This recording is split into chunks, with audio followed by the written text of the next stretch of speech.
So sa video ito, talakayin natin ang muling pagbabalik sa SEC nitong OLA na Surety Cash, no? Dito sa video ito, pag-usapan natin at alamin natin at napapatanong kasi ako kung bakit at paano nakabalik itong si Surety Cash gayong ito ay na-revoke ngayong taon na ito. Pero bago ang lahat, maglalambing po muna ako sa inyo na pakipollow po ang aking mga social media account, ang Facebook, ang YouTube at ang aking TikTok channel. At kung nagustuhan niyo ang video ito, malaking tulong din po ang pag-like, malaking tulong din po ang pag-share. At para updated po kayo sa mga videos natin, pakihit lang po yung mga notification bells natin dyan para sa mga usaping online lending apps. At disclaimer, ulitin ko, hindi po ako nanghihikayat na kayo mangutang dito sa mga online lending apps. Ako po mismo ay sinusubukan ko siyang applyan at reviewin at silipin para malaman natin kung ano yung proseso ng kanilang pagpapautang at yung kanilang proseso ng paniningil para magkaroon ako sa inyo ng shared real experience dito sa mga online lending apps. At muli, ulitin ko, hindi ko ako nanghihikayat, okay? Hindi rin ako promoter. So ito, si Surety Cash, na makapag-move on, no? Kasi nga, nung nakarang araw lang, pinagpa-fine sila o pinagpe-penalty ng 1 million dahil nga sa mga complaints ng unfair debt collection practices. Okay? Yun po yung dahilan doon. Pero ito po galing to sa SEC na si Surety Cash license has been revoked by the SEC due to unfair debt collection practices including threats, suits, and harassment. The revocation was made on January 14, 2025. January pa lang revoke na si Surety Cash dahil nga sa paglabag dyan sa mga unfair debt collection practices at pinagmulta na rin sila noon ng 1 million. No?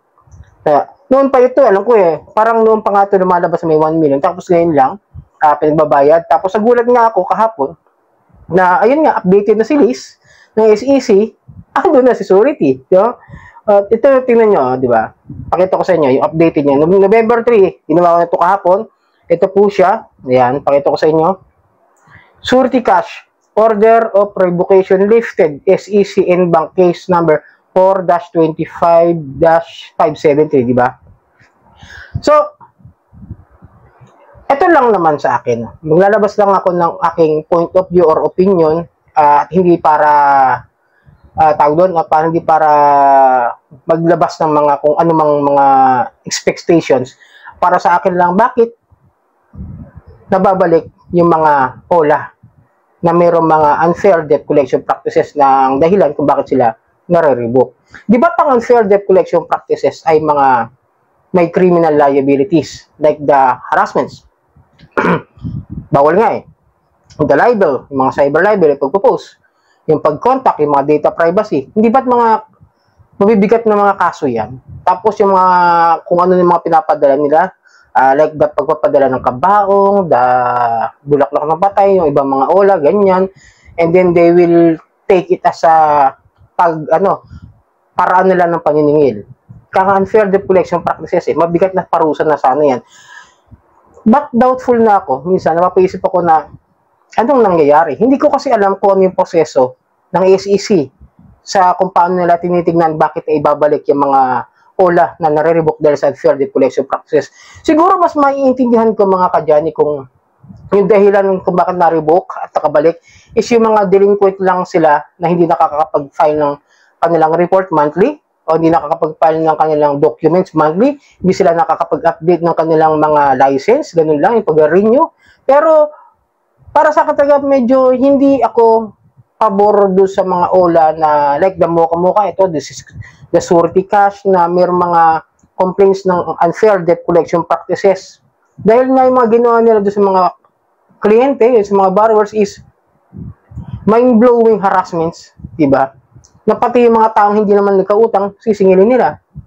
Kaya nga, ulitin ko medyo, hindi ko na mag-gets, no? Kaya medyo mas mapo-point out ko na parang mas gagawin din ng mga biktima na magkaroon ng kadismayahan o madidismaya yung mga Pilipino dahil sa mga nangyayari ngayon ng update dito sa kaganapan sa mga online loan app victims. Nakabalik Surety, daming complaint. Nakabalik si Mocha, daming complaint dahil sa unfair debt collection practices. Siguro, mas okay nga siguro kung malipat nga sa BSP yung mga question na yan. Kasi I don't know kung ano yung proseso nila. Siyempre, pagbigyan na natin, sige, umaapila sila bilang isang lending company na nagpapautang dahil yun ang negosyo nila eh. Wala namang problema ron. Kasi ako nangungutang din sa mga lending company, sa mga online loan apps, sa mga financing, di ba? Kasi may time na kailangan natin manghiram. But unfortunately, itong mga OLA na may mga mabibigat na mga parusa, like that complaints, nakakabalik lang, ng ganun-ganun lang. Wala pang isang taon, January. Ano pa lang ngayon? November? Diba? Tapos yun na. Tapos, natuwa lang ako sa scenario, no? Si Surety, pinagmumulta ng 1 million kahit revoke. Tapos bigla naging balik. Hindi ko sure kung bakit gano'n. No? Parang pinagbayad na ng 1 million, pinabalik na sa SEC kasi baka nakapagbayad na ng kanilang penalty doon sa 1 million na yan sa SEC. Para sa akin siguro dapat yung penalty na yun ay ibigay doon sa mga nabiktima ng mga online lending apps na kagaya nito. Yun lang po ang aking point of view, yung aking suggestion. Kasi yung biktima nagka-problema eh. Diba? Yung iba dyan nagkaroon ng depression. Nagkaroon ng mga anxieties, stress.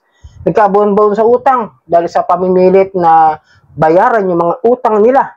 Diba? Ganun lang po yung kasimple para sa akin. Mas magandang ibigay nilang, yung mga nag-complain, yung mga napatunayan na nag-harass itong OLA nito, doon nila ibalik yung mga dapat nilang ibalik. Yung mga pera na naibayad nilang sobra-sobra, ibalik.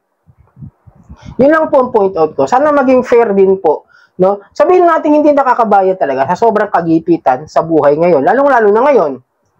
Yung halagang 1,000 parang 100 na lang, di ba? Hindi sa, realidad lang tayo. Excuse me. Sa realidad lang tayo. Sa sobrang hirap ng buhay yung kahit ang dami mo ng sideline. Kahit ako man, may trabaho, meron akong ibang pinagkakakitaan, pero hindi man ganun kalaki. Kumbaga, dagdag panggastos lamang. Ang nangyayari, mas lumalaki ang sahod, mas lumalaki ang gastos. Napansin ko lang, no? Kaya, medyo hindi rin ako pabor din sa mga gitong ginagawa ng pagbabalik diyan sa mga malalalim ang mga dahilan kung bakit nare-revoke. Kaya, hindi na ako magtataka kung si DJ daw makakabalik. Diba? Eto si Surety Cash, matagal na itong may cease and desist order, 2023 pa po yan, na may cease and desist order, hanggang sa humantong nga sa revocation, tapos na-revoke, patuloy pa rin sa pag-ooperate, pagpapautang, andyan pa rin sa Play Store, hindi siya katulad ng ibang OLA na raid, na bigla na lang nawala sa Play Store. Sana pagka nare-revoke, nire-report na rin ng SEC o ng anumang ehensya ng gobyerno doon sa Play Store para matanggal diyan sa mga downloadable app store na they can download just it, then utang. Load ulit, di ba? Kasi yan yung mga nagiging dahilan din eh. Na kung saan, yung sa Play Store, wala naman talagang pakialam yan kung ano man yung ginagawa ng apps na yan. Maliban nila kung nare-report dyan na illegal na po yan, may ginagawa hindi maganda, inappropriate things, di ba? Mas maganda kung mare-report sa Play Store para mawala.